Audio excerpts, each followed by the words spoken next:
everyone, welcome to Peepo Coin channel. I hope you will subscribe by the end of this video. Thus, a significant report was just published by the National Cryptocurrency Association, of which Ripple was a major member.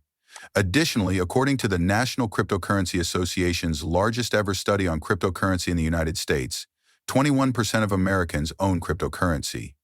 76% of them claim that it improved their lives. Because of this, groups like the NCA are crucial in highlighting the real-world applications of cryptocurrency. I would want to draw attention to a few other points in this report as well. To start, 1 in 5 Americans currently hold cryptocurrencies. 39% of people pay for products and services with cryptocurrency. 76% of respondents claim that cryptocurrency has improved their life. Additionally, we have the breakdown of cryptocurrency holders by region. At 39%, the majority of those holders are now from the South. About 18% are in the Northeast, about 17% are in the Midwest, and 26% are in the West. As of right now, though, I can see why there is a strong push for cryptocurrency in the South. We are aware that Florida was once intended to be, at one point it was even referred to as the U.S.'s crypto Silicon Valley. Then there was a significant change in Texas as well, with businesses from California relocating there. It certainly is, and it seems sense that the South would account for a large portion of that. However, I do anticipate that these figures will rise dramatically over the course of the upcoming months and even the upcoming year. Will most likely look very different, particularly with so many new laws and rules coming into effect. Additionally, there is the cryptocurrency holder next door, and the person using cryptocurrency is this. The typical cryptocurrency owner resists classifications and preconceptions. Additionally, there are the industries where cryptocurrency holders work: technology 14%, construction 12%, finance 7%, and medical and healthcare 6%. As you can expect, many of the holders would be extremely, young, therefore I find the age gap to be rather fascinating. However, if we look at this, 15% of people are above 55, between 45 and 54, roughly 18%, about 29% is between 35 and 44, and 24, 30, 24. In fact, I think that's sort of crazy. I mean, the majority of people here are still between the ages of 25 and 44. However, the concept that, only young people own cryptocurrency is somewhat validated by this. No, it's different, as we could clearly observe. It is entirely different from what we previously believed. Additionally, consider the annual income and the worth of cryptocurrency holders, including the actual amount they own. Very intriguing. In fact, seeing these figures in this breakdown is really fascinating. To be honest, I can't wait to see more NCA reports. We use cryptocurrency in our daily lives as well. 96% of people shop for products and services using cryptocurrency at least once a year. We can also view the whole breakdown of how frequently you utilize cryptocurrency to buy products and services. I simply find it fascinating to observe that. Before this research, we didn't realize how important the use of cryptocurrency was. Once more, I believe that this is going to be a large firm that will truly change the game in the crypto space and show everyone that people are utilizing crypto in a big way. You could see the age, the amount, and the percentage of people who genuinely wish to increase their holdings. This is really big, in my opinion. I believe that this is going to be a long-lasting company that will have a significant impact on cryptocurrency, as well as likely hasten the global push for adoption and acceptance of cryptocurrency.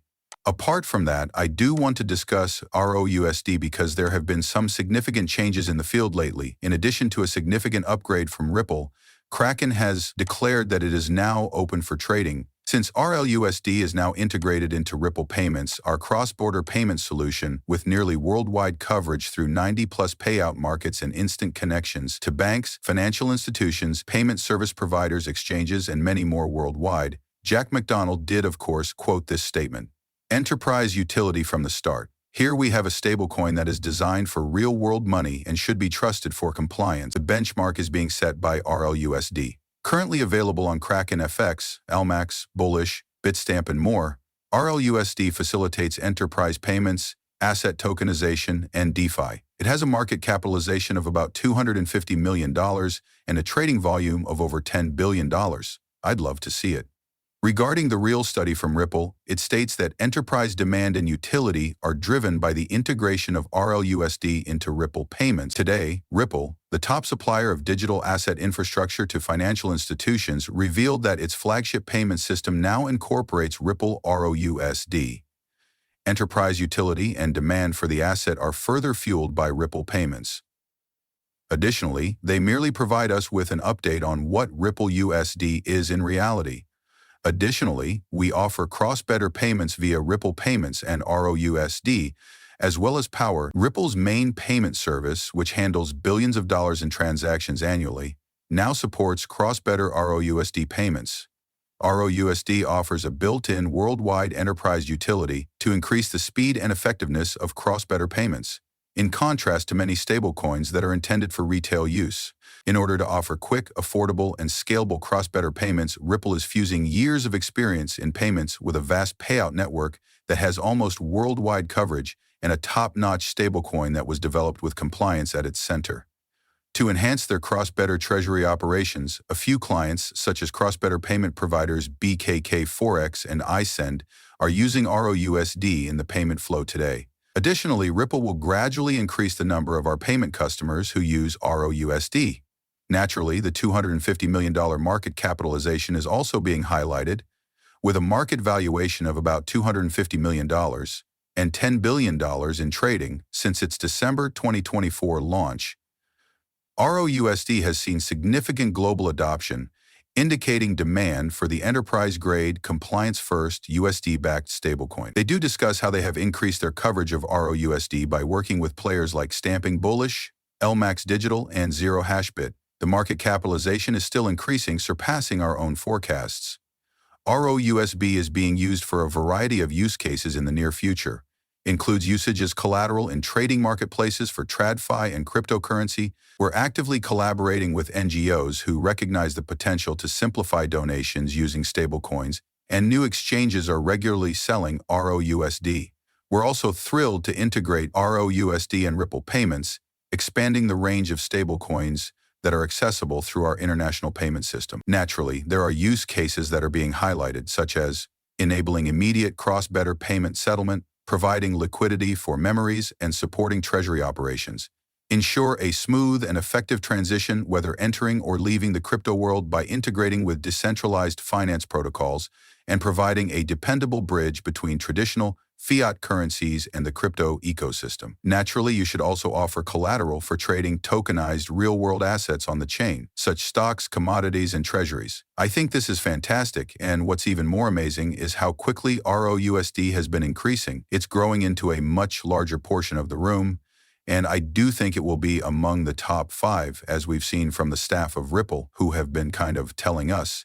In addition, when discussing Ripple staff, I would want to draw attention to what we recently seen from Eric Van Mellenberg. The SVP of Strategic Initiatives is this person. Huge shout out to Personal Opinions. This is connected to around 3 clips. The first one I want to discuss is the increasing rate of innovation and adoption of Ripple's technology by major financial institutions. Take a look at this. Nothing I say would contradict the panelists in any way, but at Ripple we have been sort of on this road for about 10 years now, providing digital asset infrastructure for businesses and financial institutions. In other words, cross-border payments were our point of entry, have hundreds of clients from financial institutions worldwide. It has also been a journey. First, I recall attending meetings with a big bank 4 or 5 years ago. Their team would be with the executive team, and they would prepare us by telling us not to mention digital assets like Bitcoin because they would expel us. Additionally, the change has been striking. At first, we were actually offering infrastructure in the form of a messaging product, a quick upgrade